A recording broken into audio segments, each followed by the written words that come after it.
Hello guys. तो यहाँ हम आपसे बात करेंगे कि एबी स्विच क्या होता है।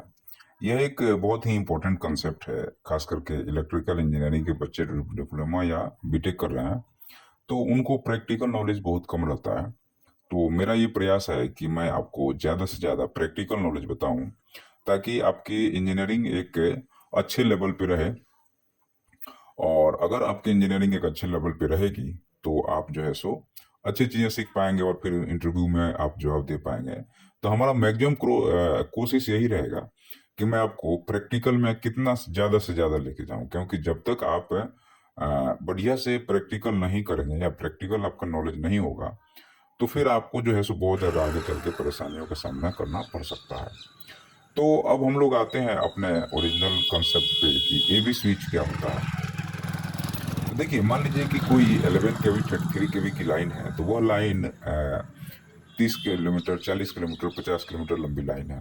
ठीक है, मान लीजिए कि वह लाइन फॉल्ट हो गई। तो जब लाइन फॉल्ट हो गया तो फॉल्ट डिटेक्ट होने में बहुत टाइम लगता है, और मैनुअल फॉल्ट डिटेक्ट करना तो बहुत मुश्किल होता है। और लाइन जो है सो एक्चुअल में आप किताबों में जो 3 फेज फॉल्ट पढ़ते हैं, और जब आप ऑन ग्राउंड आएंगे तो वो बहुत ज़्यादा अंतर आ जाएगा, और वो कैलकुलेशन आपके काम किसी हालत में नहीं आने वाली है।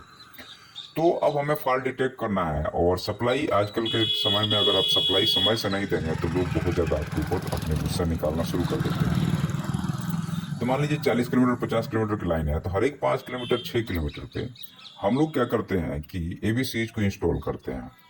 तो मान लीजिए कि अब इसमें ये फायदा होता है कि मान लीजिए 50 किलोमीटर लंबी लाइन है, तो सबसे पहले जब लाइन फॉल्ट होता है तो सब स्टेशन से एक परमिट लेना पड़ता है कि मैं इस लाइन का पेट्रोलिंग करना चाहता हूँ। और जो ऑपरेटर है सब स्टेशन में, वो 3 बार परमिशन देता है, 3 बार लाइन चार्ज करेगा। फर्स्ट बार, सेकेंड बार, और एक बार और ट्राई करेगा। उसके बाद लिख के दे देगा कि आप इसको पहले सर्वे कराइए और यह लाइन में प्रॉब्लम है, और वो फिर से नेक्स्ट आपको चार्जिंग नहीं देगा, तो आपको वहाँ पे परमिट लेना पड़ेगा। तो स्टाफ या लाइनमैन क्या करता है कि पहले परमिट लेता है। परमिट लेने के बाद में वो क्या करता है कि section by section A B switch काट देता है। मतलब लास्ट एंड से लेकर के, सब स्टेशन से लेकर के, और 33 केवी सब स्टेशन से लेकर के, मान लीजिए 33 केवी की लाइन फॉल्ट है, तो 33 केवी के सब स्टेशन से लेकर के और 132 केवी के बीच में जितने भी एबी स्विच है पूरे काट दिया, और लाइन को चार्ज कराया। तो लाइन को जब चार्ज कराने के बाद में एबी स्विच जोड़ता है और वहां पे लाइन नहीं बैठा, तो समझिए कि वो ओके है। फिर नेक्स्ट एबी स्विच को जोड़ता है, और ऐसे ही करते करते जहां पे जिस सेक्शन में एबी स्विच मान लीजिए कि जोड़ दिया और वहां पे लाइन बैठ गया, तो उसके बाद वहां पे वो ये डिटेक्ट हो जाता है कि इसी लाइन में फॉल्ट है, क्योंकि सारी एबी स्विच कटी है।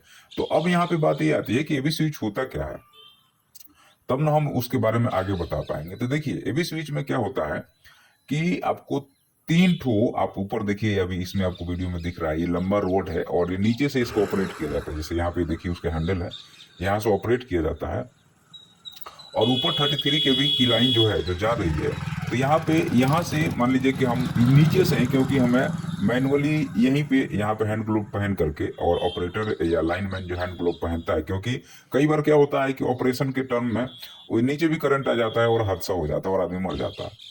तो इसलिए जो है सो यहाँ पे ऑपरेटर क्या करता है, या लाइनमैन जो भी स्टाफ है वो क्या करेगा, हैंड ग्लोव पहनेगा और नीचे से ही इसको काट देगा। काट देने का मतलब है कि सप्लाई, मतलब जो है सो कट गई, मतलब अब आगे जो है आप काम कर सकते हो।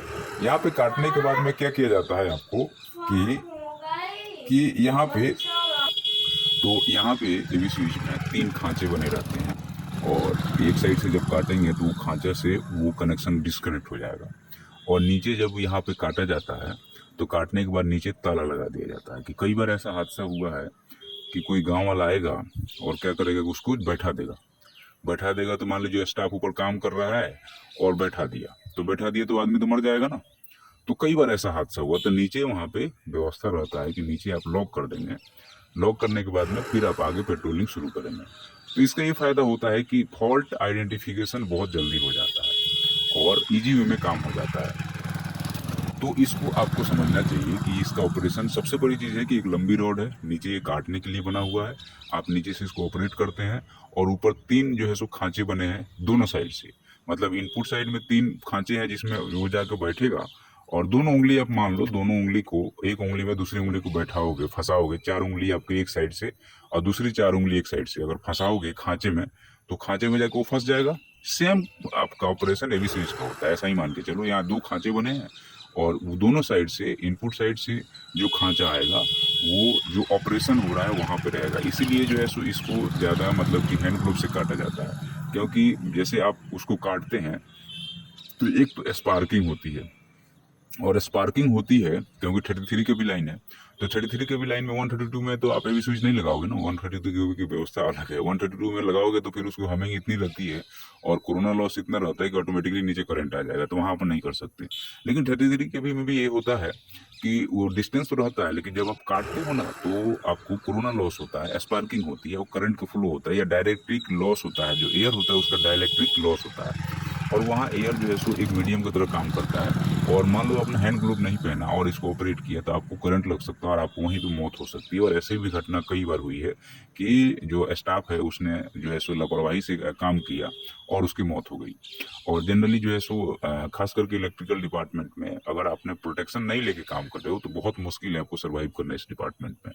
तो यहाँ पे सिंपल है कि अपने स्टाफ ने काट दिया, वो खांचा निकल गया, खांचा निकलने के बाद में आराम से आपने लॉक लगाया, पूरा सर पेट्रोलिंग किया, फॉल्ट डिटेक्ट हो गया, उसको रिस्टोर कर दिया गया। तो अब हमें फिर से परमिशन नहीं लेना है, फिर से हमें क्या करना है कि सीधे आएंगे और हैंड ग्लोव पहनेंगे और इस एवी स्विच को बहुत तेज धक्का देकर बैठा देंगे।